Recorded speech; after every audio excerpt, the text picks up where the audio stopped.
something that I wanted to talk about was related to Dispatch, and a subscriber commented saying that he was afraid that Dispatch would add too many love interests for season 2. Now, obviously, Dispatch, the main focus of Dispatch is Robert teaching these terrible villains, these bad villains, how to be superheroes at the SDN. He's mentoring them, helping them out, trying to improve them in any way that he can, right? That's the main premise of Dispatch. That's like the main thing. But you have some other stories too besides that, like what motivates Robert, him and his father's relationship, Robert finding Shroud and bringing him to justice, and then Robert meeting these two beautiful women in Blonde Blazer and Invisigal, and then him having to make a choice. Hey, which of these two beautiful, sexy ass women do I want to be with? Do I want to try to be with both? Do I want to be with one? Do I want to be with none? Like, that is your choice, right? And then the game heavily has this feeling of love. It has this heavy feeling of relationship, this heavy feeling of, will he get with her or will he get with the other one? So although the game is about mentoring these villains in this office workspace, there is an underlying tone of love, and that underlying tone of love grows and grows as the story continues. So I think the perfect balance of this is having two love interests. I mean, I look at something like The Witcher 3 Wild Hunt, and I have Yen and Triss, and I fucking love having to choose between both of them, but because it's hard, but you get two choices. In other games, you get two choices as well. And I feel like two choices is always like the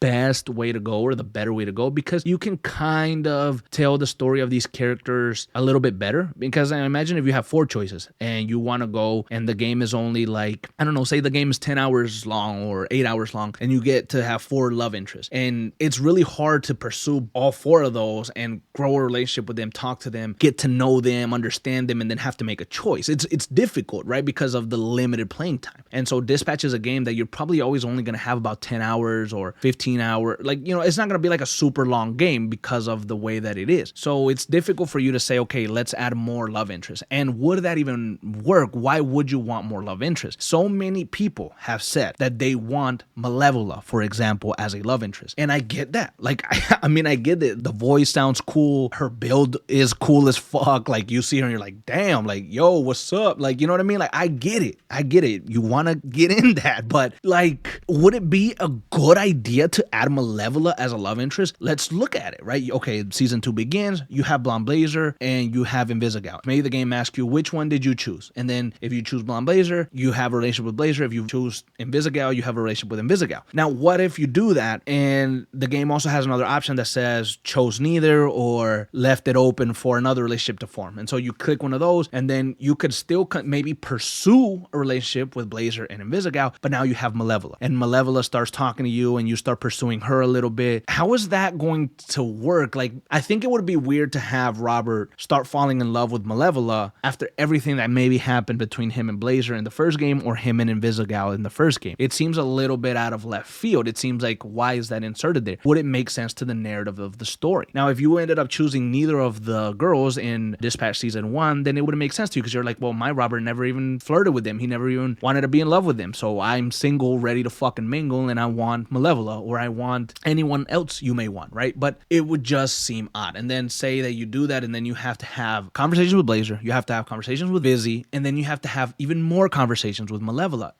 You know, and what are you and Malevola going to talk about? Like, how do you grow that relationship in season 2? Do you make her one of the main focus? So it would be difficult. And then you would ask yourself, well, is Dispatch just a love simulator? Is Dispatch just about falling in love with your coworkers and having sex with them, right? And then that it's a part of it. It's a part of having the relationship, like with Blazer or with Vizzy, but that isn't the main focus. And I know that I personally here on this channel have talked a lot about the relationship aspect between Robert and Blonde Blazer, because I really loved it, because it feels very genuine and it's something that I'm very happy to explore. But yes, obviously the game is much bigger than that. The game is really about the SDN. The game is really about your choices, helping this Z team become better. And I think season 2 can explore so much more of the world and the lore of Dispatch in different ways. We can get to know our characters even more. We can find different locations. We can expand the world that we have, get to know more about the SDN and the people that run it. Maybe who's in charge of the SDN and what do they get? What are their benefits from having this business? How much do they, like, you know, there's so much that you could explore and go into. But if you add another love interest or another 2 love interests, it might throw the dynamic of the game off. It might make the game feel like less than. It might take away the focus from Robert, and it might take away the focus from Blazer and Vizzy. and you're splitting it now between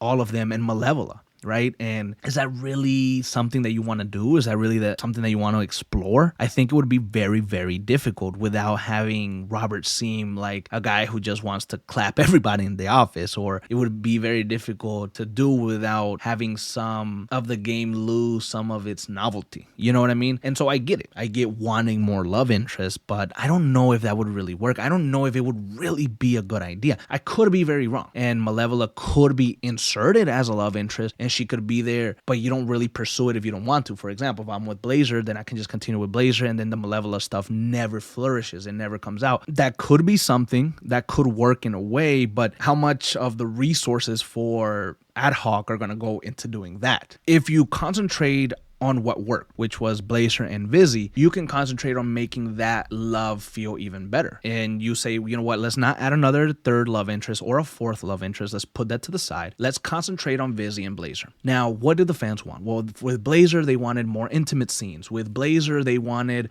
maybe them to go out on a date or go see something. Let's make more love scenes and love things and dates with Blazer and Robert. Let's concentrate on that. And then with Vizzy, what do we want? Well, with Vizzy, we want them to go out and do something different and show a different side of Vizzy and explore more of her backstory and explore more of her personality and show how much she's grown. And we want to throw a few more intimate scenes in there as well. We want them to be able to go to Robert's apartment or to go to Vizzy's apartment or something like that, right? Concentrating on what already worked, concentrating on what you already do have could be the better way to go, because now you can expand and add more of that stuff. Again, for Blazer, you can include more scenes with her. You can make her more of a focal point, because we have had that conversation of Blazer maybe not feeling as good as Vizzy, not feeling as centered as Vizzy, not feeling as like she got that same attention as Vizzy, and she was kind of put to the back burner for the middle episodes of Dispatch. So you could already improve what you have instead of adding more and then making everything feel weaker, because if you add Malevola as a love interest, then you make maybe the love interest of Blazer weaker, the Vizzy love interest weaker, and then subsequently Malevola would suffer as a love interest as well, because you didn't have enough time to really give everybody what they wanted. Now, maybe adhoc isn't even thinking about adding a third love interest. Adhoc is seeing, yes, there is a lot of thirst for Malevola, but we're not really going to do that. So maybe that's not even a problem. But it was enough of a conversation piece that I wanted to bring to you guys and kind of get your thoughts on it and maybe see what you're thinking. Do you want to see Malevola as a love interest? Do you want to have more love interest in Dispatch season 2? Do you think it would be a good idea? Or do you think it would throw off the balance of the game? Maybe you don't need any more love interest. You just need to keep working on these superheroes, get to know more of the world of Dispatch, and continue to explore what you already do have with Blazer or Vizzy.